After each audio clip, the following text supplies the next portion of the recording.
की इतके दिवस तुम्ही वरिष्ठांचं ऐकलं, आता माझं ऐका, आता माझं ऐका, आता माझं ऐका. इथून पुढं माझ्या विचाराचा खासदार झाला तर काय होणार आहे?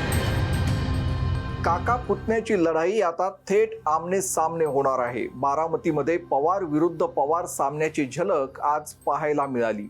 उद्याच्या काळामध्ये तुम्हाला सगळ्यांना तुम्ही फार गंभीर समस्येतनं जाणार आहे की बाबा एकीकडं अजित सांगतोय असं करा आणि एकीकडे वरिष्ठ सांगतात असं करा, कोणाचं ऐकायचं. माझी एवढीच विनंती आहे की इतके दिवस तुम्ही वरिष्ठांचं ऐकलं, आता माझं ऐका. उपमुख्यमंत्री अजित पवार यांनी माझ्या विचारांचा खासदार निवडून द्या असं थेट आवाहन बारामतीकरांना केलंय. त्याच वेळी शरद पवार, सुप्रिया सुळे यांचा नामोल्लेख टाळून ते म्हणाले, काही जण येतील, फार भावनिक होतील, म्हणतील ही माझी शेवटची वगैरे निवडणूक आहे, पण त्यांची ही अखेरची निवडणूक खरंच असेल का ते मला माहीत नाही, पण तुम्ही भावनिक होऊन जाऊ नका, ही माझी तुम्हाला कळकळीची विनंती आहे असं आवाहन अजितदादांनी केलंय. माझ्या विचारांचा खासदार निवडून दिला तर काय होईल हे सांगायलाही अजित पवार विसरले नाहीत. पंतप्रधान नरेंद्र मोदी आणि अमित शहा मला ओळखतात असं सांगत अजित पवारांनी त्यांच्याकडून विकास कामं करून घेण्याचंही आश्वासन निवडणुकीआधीच बारामतीकरांना देऊन टाकलंय.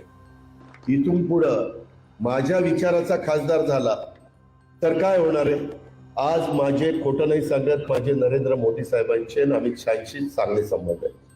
तुम्ही बघता ज्यावेळेस आम्ही त्यांचं वेलकम करतो त्यावेळेस ते ओळखतात. आज देशाचा पंतप्रधान तुमच्या लोकप्रतिनिधीला ओळखतो.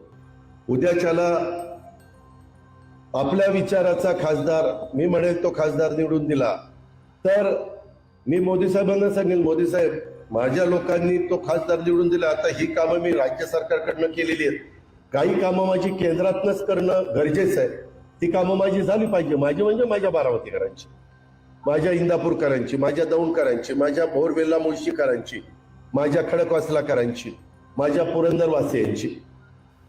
अजित पवारांनी बारामतीकरांना कोणाच्या भावनिकतेला बळी न पडण्यासोबत तुम्ही भावनिक होऊन जाऊ नका असं आवाहन केलं, पण त्यासोबतच त्यांची ही खरंच अखेरची निवडणूक असेल का हे सांगू शकत नसल्याचं म्हटल्यानं शरद पवार गटाच्या नेत्यांनी संतप्त प्रतिक्रिया व्यक्त केली आहे. अजित पवारांना महाराष्ट्राचा नेता म्हणायला लाज वाटते असं म्हणत आमदार जितेंद्र आव्हाडांनी संताप व्यक्त केलाय. शरद पवारांचा नामोल्लेख टाळून केलेलं अजित पवारांचं वक्तव्य हे राष्ट्रवादीतील शरद पवार गटाला चांगलंच झोंबलंय. आगामी निवडणुकीत हा वाद आणखी विकोपाला जाण्याची शक्यता आहे.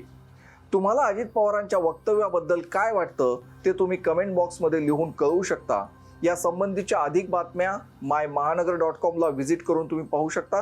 ताज्या घडामोडींसाठी माय महानगरच्या फेसबुक, ट्विटर, इंस्टाग्राम या सोशल मीडिया पेजेसला लाईक आणि फॉलो करा. अशाच राजकीय व्हिडिओंसाठी माय महानगरच्या यूट्यूब चॅनलला सबस्क्राईब नक्कीच करा.